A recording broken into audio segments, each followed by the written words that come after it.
she is one of the most prominent individuals who has directly engaged in what I would call veiled terrorism. Yeah. I say veiled because she didn't literally say. Taylor Lorenz reporting on people's understandable resentment towards healthcare industry practices and also CEOs is veiled terrorism. Tim Pool gets paid by the Russian government to say Ukraine is the greatest enemy on earth.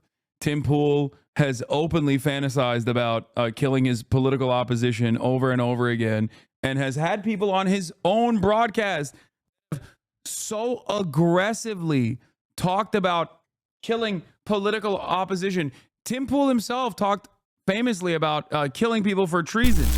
Here's Tim Pool. Yesterday I covered Ben Shapiro trying desperately to present himself as, a guy who knows what's up, trying desperately to present himself as, or not even necessarily present himself, but like trying desperately to angle himself and prime his audience, his base of support, into developing opinions on the healthcare shooting that are, still defending the interests of CEOs and healthcare for healthcare profits by claiming that it's just the left that's going crazy over this assassination. And it turns out it's not just the left that's going crazy over this assassination. This is like a relatively interesting cultural touch point that has spanned across multiple different ideologies, multiple different backgrounds, age groups, seemingly people of all different ages are demonstrating bipartisanship in these trying times. These trying times when America is far too divided, it seems like they are very united on this issue. But obviously this is not great for conservatives who want to still, no matter what you do, not get mad at rich people. You have to get mad at others for marginal, not major differences, like just tiny, minuscule, marginal, immaterial differences. Please, no matter what you do not recognize who the real enemies are. Do not recognize that, these guys might not be good guys. My job revolves around making sure you don't understand who the real enemies are. And Tim Pool is doing that as well. Let's take a look. This is from Mediaite. Taylor Lorenz defends her celebration of Brian Thompson's murder, saying it's natural. It's natural if you're a demon. Let me read this. This is Sorry. These people are mind-blowingly evil and stupid. Former New York Times and Washington Post journalist Taylor Lorenz defended her celebration of the assassination of Brian Thompson. On Wednesday, in the hours immediately following Thompson being shot, Lorenz expressed her dismay with health industry, saying, and people wonder why we want these executives, if you know what I mean. I'm not going to read her full statement. She went on to share celebratory graphics that she said were being spammed in her group chats. It's a picture of a star smiling, and it says CEO. I love when the free speech guys are like, we should find who those group chatters are and kill them. Tim, have you talked with your fans about this, Jake? Yeah, no, it's kind of crazy because Tim will... This story has more coverage than my health insurance. This is the same woman that literally cried on a news interview, people calling her mean words on the internet. A rich elite LARPing is one of the downtrodden. Spare me. Okay, so Tim Pool's audience is still stupid. It seems. Bro, don't replace the culture war with class war by Alice Thompson. Bro, please don't worry about why you pay more in taxes than billionaires. Worry about the war on Christmas and the trans agenda. Please, bro. Stay distracted, bro. It's true. That is exactly what it is. And these guys are tasked with this. This is their job. This is their purpose. This is what they do best. Also, a hit tweet from a moot on Twitter, Tokyo Dilf, with 131,000 likes on this thing. That's what this is. And Ben Shapiro and many others are desperately trying to claw this back. They're desperately trying to recenter your attention away from hating a healthcare CEO or even exhibiting any sort of animosity towards those in positions of power. And their purpose here is to say, don't do that. Please don't do that. Please never do that. It's actually really bad if you do that. Things are really great. Okay? Things are really great. Just hate on the appropriate vectors. Hate on the powerless. Hate on your neighbors. Please. Down, and she's like, that's just what my group chat's sharing. What group chat are you in, dude? Anyway. Unsurprisingly, her like, joy your over group the chat cannot be posting life criticism. dangerous memes like After this. providing some examples of others dancing We will on throw Thompson's you in grave jail. while only mentioning one of her many enthusiastic posts, she addressed the backlash, saying, quote, naturally, the mainstream media began pearl clutching it in outrage after I posted a quote tweet about insurance companies no longer paying for certain anesthesia with the phrase, and people wonder why we want these executives, you know. And then she goes into mention, not being alive anymore.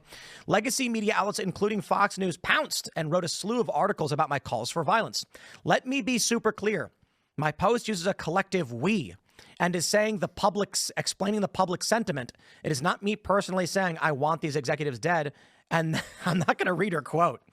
I'm explaining that thousands of Americans, myself included, are fed up with our barbaric healthcare system and the people at the top who rake in millions while inflicting pain, suffering, and the death on millions of innocent people. So basically, she said, oh, I can't believe that. Oh, yeah. The image he's talking about is so funny because it's this.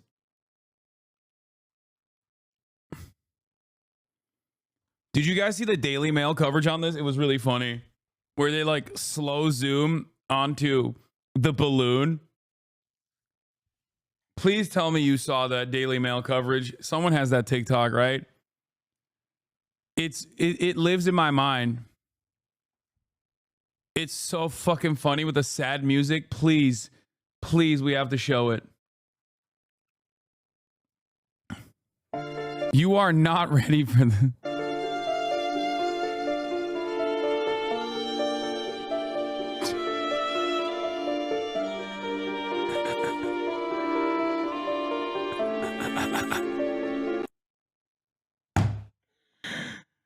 Oh, dude, come on, dude.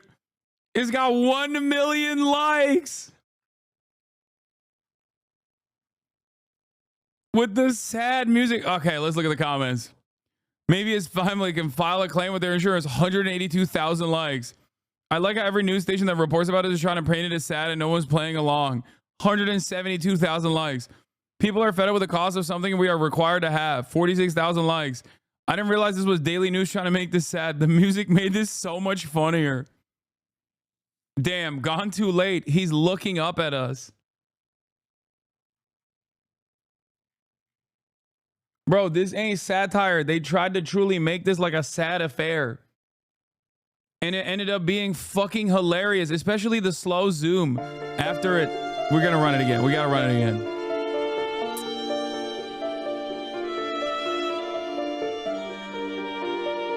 Look at this. Look at the zoom. The pause in the zoom. It's Kino. It's perfect. It's cinema. Oh my Lord, dude.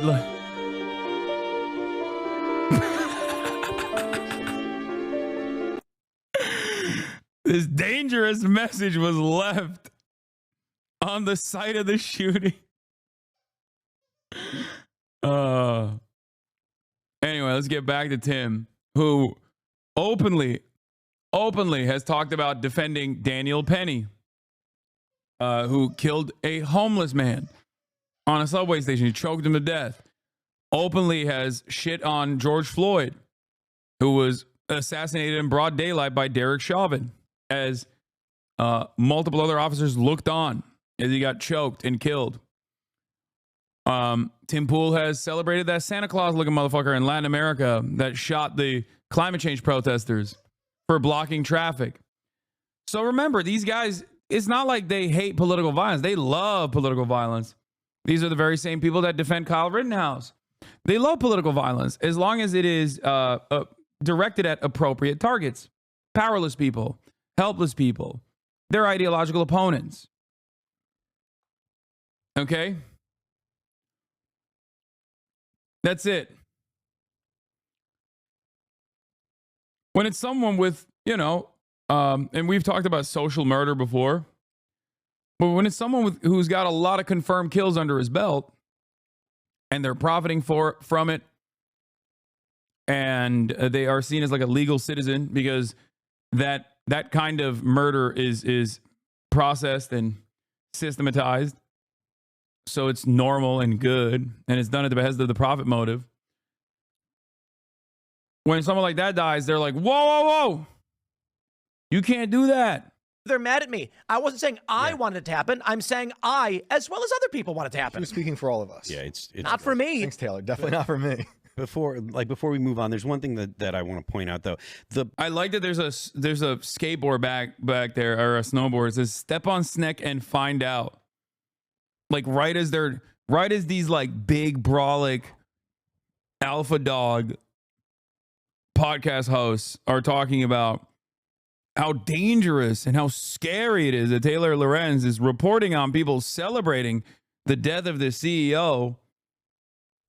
You know, they're also like, yeah, we're going to do a civil war. We're going to fucking kill all of our neighbors, dude. Hell yeah, dude. I'm a big dog. That's what big dogs do. They're like, civil war now. And then like one CEO gets shot and everyone celebrates it. They're like, whoa, whoa, whoa, not like that. I thought you were going to kill your neighbors. Not like actual people in power, dude. What are you, fucking crazy? The problems that people face with our healthcare system go way beyond insurance. There's no reason for you to need to have insurance just to go see. Damn, this motherfucker saying you got to kill more people. That's fucked up. I don't agree with that. Okay. I don't agree with that statement, sir. I do not agree. That's crazy. He said there are way more targets. I don't agree, sir. Please reconsider your position. Wow. A regular doctor for a checkup. Most of the time, most people should be able to afford that. Like, it's not necessary. It's not necessary for things to cost as much as they do. And if it wasn't for the fact that insurance and healthcare is tied to employment, you need insurance for literally anything that you do. Yeah, he said, don't stop at the CEO. There's no reason to stop at the CEO. He said, chill. If all these barriers to entry didn't exist, healthcare in the U.S. would be significantly cheaper. So it's easy to point at the big company and say it's their fault, but it's not exclusively the big companies. The big government is in and of itself is directly responsible for a lot of the policies that doctors have to follow that make it necessary to have the big companies and stuff involved in everyday healthcare. One of the problems I take with the far left, it's the big government getting in the way of these health insurance companies, even though the health insurance companies are the ones who are writing the legislation. Yeah, that's what we got to do. More deregulation, actually. If they were truly private, it would be even better. They could have a 7% profit margin. That would be, $40 billion instead of a meager $33 billion. Like United Healthcare brought in $33 billion in pure profit this past year. $33 billion. Left is that they implement the government regulations that create the insurance companies' mechanisms. Absolutely. Yeah, no, it's like, you're so right, dude. The left is always saying like, let's do more insurance. It's a famous leftist position. More private insurance, please. The insurance companies, of course, have revolving door lobbyists who want to get jobs in the government and then get jobs at these companies. But they're also leftists. Those are the socialists. Classic case of the socialist lobbyists at big pharma and insurance companies and the socialist CEOs. Except if they were actually socialists, you would be fucking excited at their murder, okay? You would literally be like, oh, this is so sick. Let's kill more socialists, please. So, I don't know what the fuck he's talking about. The angry left saying more government regulations, creating the system that they then complain about and then use to justify death. To that point, back in the 90s, IBM had 0 lobbyists, and they were proud of that. They talked about it all the time. We don't have anyone in D.C. because they did have the opinion that we don't need to go to the government until the government came after them and said, we're going to sue you as a monopoly. Right. And then they're like, wait, so lobbying is bad? So lobbying is bad, and the government forced the IBM's hand to do the bad thing, but somehow IBM is not bad? Also, they don't deserve to be busted as a trust? What the fuck is this guy saying? I don't even believe that the IBM did not have a single lobbyist until the 90s. I don't know what the fuck he's talking about. What is this? What ideological framework are these guys operating on? Just like big government equals socialism. Everything that the neoliberal capitalist Western liberal democracy does is actually at the behest of socialism secretly. Huh. Like, well, what are we going to do if we're a successful business? We're just doing business. We make computers. It's not like people don't have the option to go somewhere else, because IBM in the 90s isn't IBM today. Bill Gates was rich, but he wasn't as powerful and rich as he is today. And so they're the only option Bill they have. Gates? Wait, what? What is he talking? We're a successful business. We're just doing business. We make computers. It's not like people don't have the option to go somewhere else, because IBM in the 90s isn't IBM today. Bill Gates was rich, but he wasn't as powerful and rich as he is today. Bill Gates? Does this dumb fuck think? Does this guy? What is going on? He's right. IBM wasn't what it is today. It was the Microsoft of today, but without Apple and Microsoft existing. What?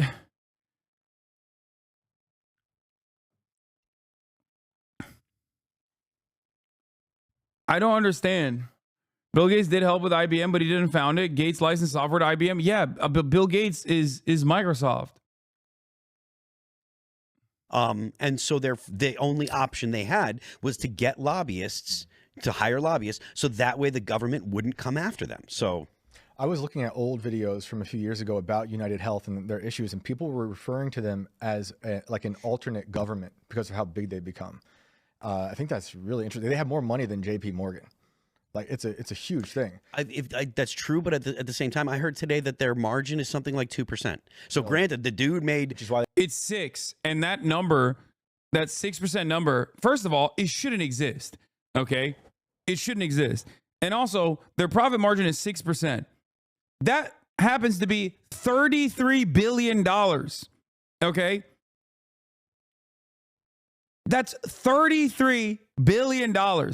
So you could be like, oh, it's just like 2%. Their profit margin is like really fucking slim. Okay, first of all, one, there are a lot of expenses that they bake into that are unnecessary regardless. And two, it's still $33 billion. And not only that, but also it shouldn't exist to begin with. It should not exist. It is a shitty mediator that does not need to exist at all. They provide nothing. Their only service, executive pay is factored into this as well, for the record. But they're a shitty middleman that does not have to exist at all. And it actually ends up driving up costs and offering worse care overall. they have AI cutting people so they can make money. You know, the guy that I guess that got killed made like $10 million a year, and it's an exorbitant amount of money. Yeah. But because of the margin they work on, again, 2%, like that's spending a lot of money to make the money that big. And for for CEOs of a company, bro, these guys are so cucked. Oh my God. 6% is great for a company that makes nothing, money from thin air. Yes. Yes. The numbers that they're working with are massive. It's like hundreds of billions of dollars, man. What the fuck are you talking about? You're talking about a company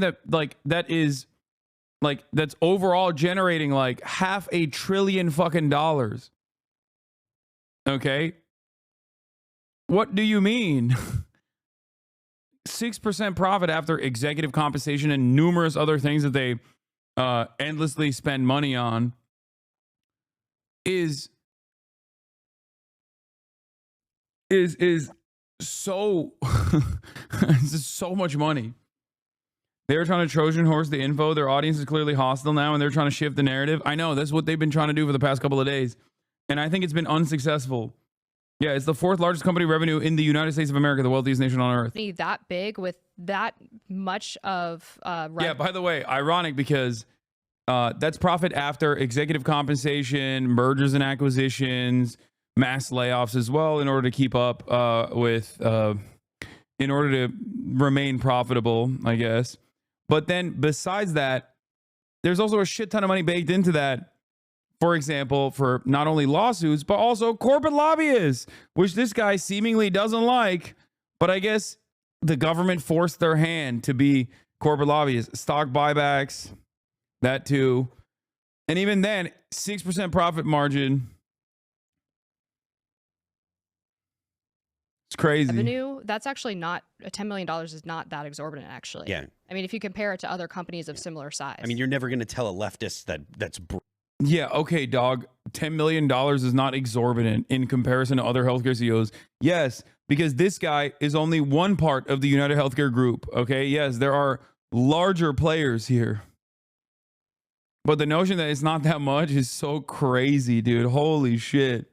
broke. You're never going to tell them that, and they're going to say, well, they okay, blame yeah, everybody right. else for their problems, Exactly. and this is completely unsurprising. I mean, Taylor Lorenz and her ilk are the same kind of people who basically wish death on people who didn't get vaccinated during COVID, and said that it's their fault that she's getting sick and she has to raw dog the air to this day. Embarrassing. It is embarrassing. You know, and it's funny that she's kind of getting the brunt of this story, but she is one of the most prominent individuals who has directly engaged in what I would call veiled terrorism. Yeah. I say veiled because she didn't literally say. Taylor Lorenz reporting on people's understandable resentment towards healthcare industry practices and also CEOs is veiled terrorism. Tim Pool gets paid by the Russian government to say Ukraine is the greatest enemy on earth. Tim Pool has openly fantasized about killing his political opposition over and over again, and has had people on his own broadcast so aggressively talked about killing political opposition. Tim Pool himself talked famously about killing people for treason. You know, until Sam Cedar had a conversation with him about how what constitutes for his pay for play scheme with Tenet Media was also akin to treason. So maybe he no longer has that pro death penalty position. Tim Pool famously also had to delete certain parts of his coverage because his guests were getting too crazy about all the death threats they make on his broadcast. They go do it, but we all kind of got the gist of what. Yes, Reuters reporting company sees revenue between 450 billion and 455 billion. Yes, that's why it's almost $500 billion in revenue. She was saying, right? I mean, you're dealing with if you're dealing with people that are, you know, on the edge of society, maybe they have borderline mental illness or something like that, and you're like, saying these things, like they're gonna pick up what you're. Oh yeah, this is the one I was thinking of here. Fair that I don't take the heat for what you said, Jesse, and I'm not trying to be a dick, but I'm getting people attacking my character now for having had to take the show down because you made 2 allusions to killing people. So I'm not trying to be a dick right now, but like I've got 500 messages of like, what the fuck are you doing? Why are you taking the show down? Are you fucking with us? You're trying to make money. So I thought YouTube took the show down. No, I had to take the show down. Okay. I had to take the show down because you made 2 allusions within like the span of a couple minutes to murdering people. Okay. After I explicitly. Okay, he's braver than you, Tim. At least he doesn't have to hide his shame with a beanie, okay? He's like, fuck it. I'm balding, okay? I don't care. Just like you're too pussy to make the death threats yourself. stated in the pre-show, do not make allusions to violence. Why do you have to be like, hey man, please? It's like me when Felix is showing up. I'm like, Felix, please don't say something that people are gonna clip out of context and say I'm anti-Semitic for having you on. Oh. Then went on to explain. I pre-warn him. I'm like, sometimes you get too spicy with your jokes, Felix. Keep having people come here and saying they want people killed or people should kill people or they can be killed or things like that. 18 minutes into the show, you had made 2 allusions to, one was the helicopter thrown over the Pacific Ocean. That's kind of like a fuck. We're gonna get hit for that probably, but you know, we'll see what happens. But then you said you can go kill the human smugglers for all I care, and it's just like that's it. Like it's not a YouTube thing. It's Rumble would take us down for this. I've had the conversations with Rumble about it. And so it's a question of, for the people who are right now, who are slamming me, claiming that it's a big news day and I intentionally took the show down. When is Felix coming back? Felix escaped Los Angeles He was too tired of being called Armenian every day because he's secretly Turkish. So he left the Armenian Oblast of Glendale and went back to New York to get tricked out in the Equinox saunas. He went back to his origin. Yeah. So now I can no longer have him on as a weekly reoccurring guest. I imagine being so fascist that Rumble, the Nazi platform, needs to take you down. Yeah. That's sick. For fake reasons to make money. No matter what platform we're on, that show would be removed and we would face legal liability. And so the question is, can we have a show if we persist? That show would be deleted and that would be the end of it. Okay. So all I can do is say, okay, well, that's it. You know, like I tried. The transition back to living in New York from LA is insane. I think New York has a lot of benefits, especially if you don't mind the cold. Like, New York is kind of sick.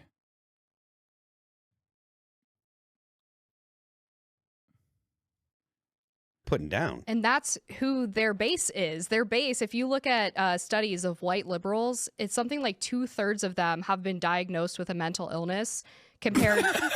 What? What study, dude? What? Maybe there is one. I don't know. If you look at white liberals, they're all mentally ill. Not us. We're very sane and very normal, okay? That's white liberals. Compared to white conservatives, it's something like 20 to 25%. So they literally are speaking to a collective group of mentally ill people who would be more predisposed to engaging in this kind of behavior. Yep. They're hopped up on SSRIs, all types of good stuff. So yeah, one of the things that really irks me about a lot of these people, well, the left in general, the organizers, the activists, the people I've met, they are not stupid people. No. They know how finance works. They know how much money it takes to run a business. They're intelligent. They're nihilistic. During Occupy Wall Street, they explained it outright to me. They understand everything that's going on. They just don't think anything matters. So why should they care about you or your life? This is like the Hillary Clinton mentality. I'm smart, you're dumb. I should just make you do things for me. And so it results in really stupid people not knowing how money works. And they say things like, the CEO of this major, this Fortune 500 company got paid $12 million last year, and the workers are only getting 15 bucks an hour. And then I'm like, all right, let's stop. How many employees does that company have? And they'll be like, I don't know, 40,000. All right, let's divide 12 million by 40,000. How much money do you want to give to the employees? Now, I'm not saying it's good if CEOs are. That's how it works, man. Thank you, Tim. Yeah. It's the liberals and the left that are stupid and don't understand how to run a business. Unlike me, if the company has any sort of financial problems, just get $1 million a week from, I don't know, a foreign adversary currently invading another country to cut out some of the silliest propaganda of all time. I don't understand. It's super simple. Yeah, seek Russian investment. Yep, that's exactly what I learned from my 4-year accounting degree. He's 100% right. Yeah. Ripping off the company and like doing bad things, selling stocks before investigations or whatever may be happening. But it's like, you're not talking about solutions. You're just saying, I'm mad. And then when we say, here's a solution, you burn the solution and say, I don't want a solution. I want to be mad. Yeah, because the solution that they actually. It's a largely true stat about mental illness by party breakdown, but it's entirely an artifact due to the people left of center actually getting medical help. Can't be mentally ill if you never get diagnosed. I mean, yeah. Or you can't be mentally ill if you're not getting vaccinated. That's right. That's what it is. Actually want is, I want the world, I want a communist. Yeah, dude was literally being investigated for insider trading too, for dumping stocks.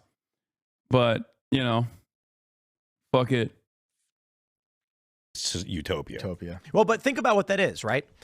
The people who want communist utopia are not saying they want a communist utopia. They're saying, I don't want to do any work and I want to be able to live and just chill. Yeah.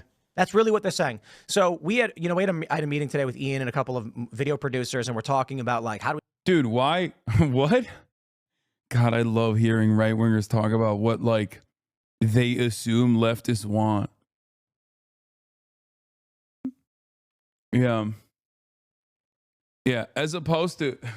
Yeah, people who are on the left just want to do, I guess, what CEOs do by definition, don't work a lot and just fucking print money. What do you think CEOs do, man?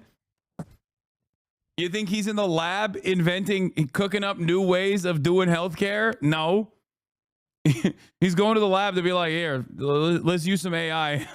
Let's use some AI to streamline these denials. 90% false claim disapprovals, by the way. 90%. It's great. How do we make movies and shows, and like, what are the cultural moves we need to make? And I'm sitting there thinking to myself, like, these guys are motivated and want to get stuff done. You don't need communism if you're a person who just wants to do work, if you have drive and ambition, because the money comes with the ambition that you have. And it may be, maybe you're a working class guy and you're struggling to get by and it's tough. But your motivation is, I got a family and I'm gonna feed my family. I'm gonna work as hard as I have to do it. You don't need communism. You are gonna do what you have to do. The communists are the people who are like, but I don't want to wake up. Yeah, I mean, what are we? What is, dude? You literally do the same thing I do. You have a podcast mic profession, okay? That all we do is sit on our asses and chirp for a little bit. I do it for a lot longer than he does too. I do it for 8 to 10 hours a day. He does it like what, 1 hour, a couple hours a week with his buddies. Like, what are we talking about? Oh, communists just want to sit on their asses and not work. They don't want to work. First of all, the entire principle behind socialism is specifically to, claw back more autonomy from your labor. Okay? Like, what are we talking about? The notion that the entire political movement that is designed around ownership over your own work, designed around labor in general, both historically and still in contemporary society, designed around labor, is actually about not working at all. Yeah, you only say that if you're a boss, which Tim Pool is, I guess. And even if he wasn't a boss, he's working at the behest of bosses. And that's precisely the reason why he's saying that. It's like, oh, these guys don't want to work. That's not it. They just want more meaningful pay from the work that they're putting in. They want to have a say in the process. They have a say in the creation, and they want to have a say in the process for that reason, which is perfectly valid.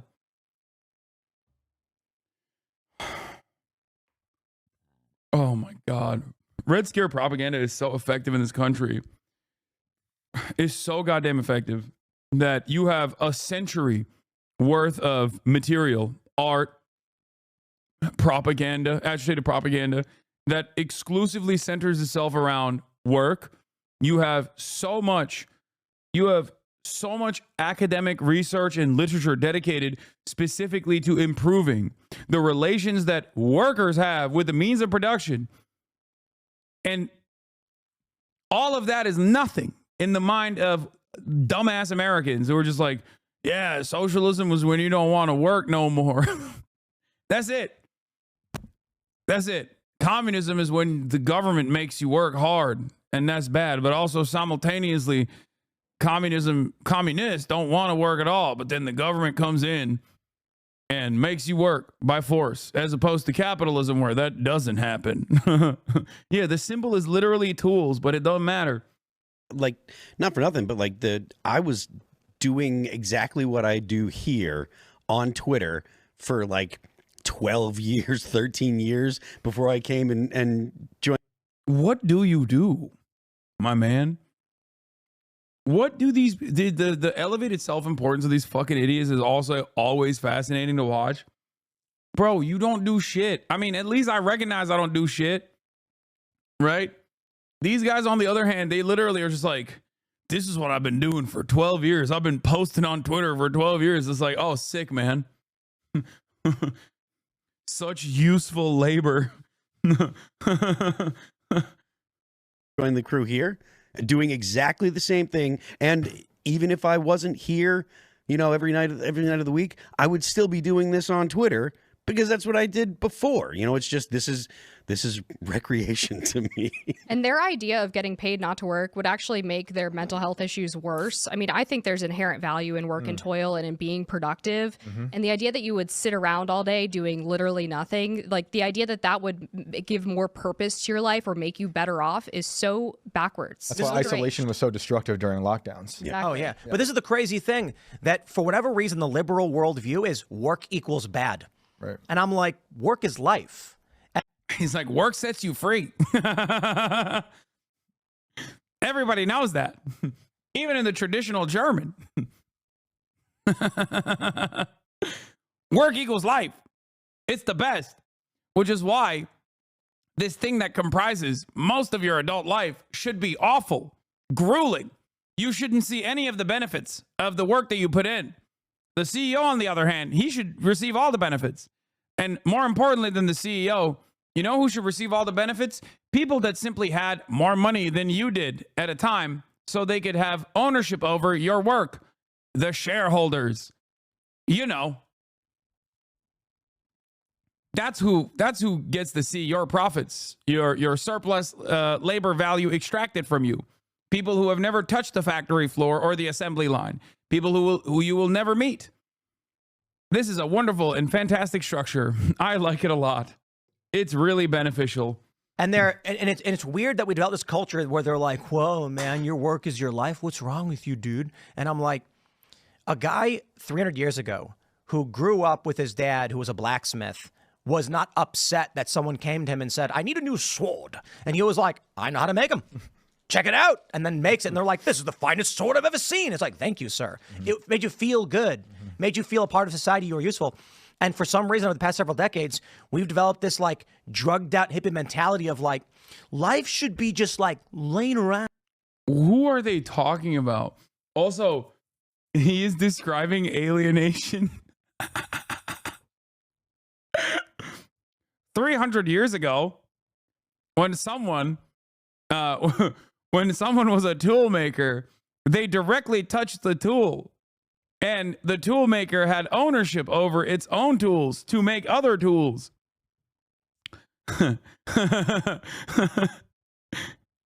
It seems automation. It seems as the productive forces. It seems that the productive forces got a little too good. And it made it so that the blacksmith can no longer even own his own tools or even the tools that he makes. Yeah, he's great. He's talking. Yeah, he's talking alienation. Down and looking at the sky. Yep. Wait, what? Well, they'll be in the fields when they get their utopia of communism. Oh, they don't get it. Yeah. 3-Body Problem. Have you guys seen it? It went viral a while ago because it's a Netflix show and it opened with the Culture Revolution in China. Bro, that shit sucked. The only part of it, the only part that was cool was the Cultural Revolution stuff. I'm not gonna lie, the 3-Body Problem, the Netflix adaptation was like kind of ass.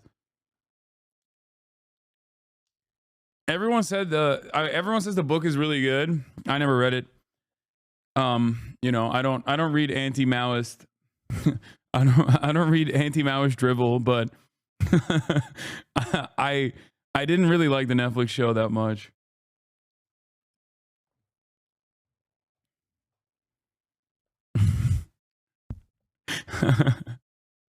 The book is ass too. Okay, well, unsubbing the show is great. First of all, breadsticks. You're not even subscribed. Okay. Broke boy. Secondly, I just didn't like it. I don't know. I thought that it was. I feel like it's a work that's like really hard to properly translate to this medium, especially with the language barrier as well. I don't know. If that makes sense. And it's epic. And because it's so old, I'm going to spoil a bit of it. But you've got this Red Guard woman beating a guy, a professor, for refusing to give him the answers they want on stage. He's got a dunce cap on. Later on, this woman has her hand's been amputated and she's breaking rocks in a field. These lefty communists don't realize. Let me ask you. You don't want to work. Wait, what? Where are you going? These lefty communists want to do cultural revolution? Is that what he's saying? Or is he saying that like oh my God. Remember earlier when I memed that these guys love saying like lefty communists don't want to work, but then in real existing communism, they get forced into the salt mines. He's literally doing that. His argument, I think, is unironically going to be leftist communists don't even know what they want. If they knew what they wanted, they would understand that like inevitably you're going to have to work in the salt mines by force. Work? What skills do you have? What passions drive you? Nothing? Okay, break rocks. Because the dude who knows how to program computers, the communists are going to be like, okay, program computers. And then you say, but I just want to like read and do poetry. Break rocks, and they're going to put you in a quarry. Yep. They're going to say, do the labor you can do, because to each according to their needs, from each according to what is it? From each according to their means. Ability to each according to there their you go. needs. And that means what? Please go ahead. Explain to me why that's bad.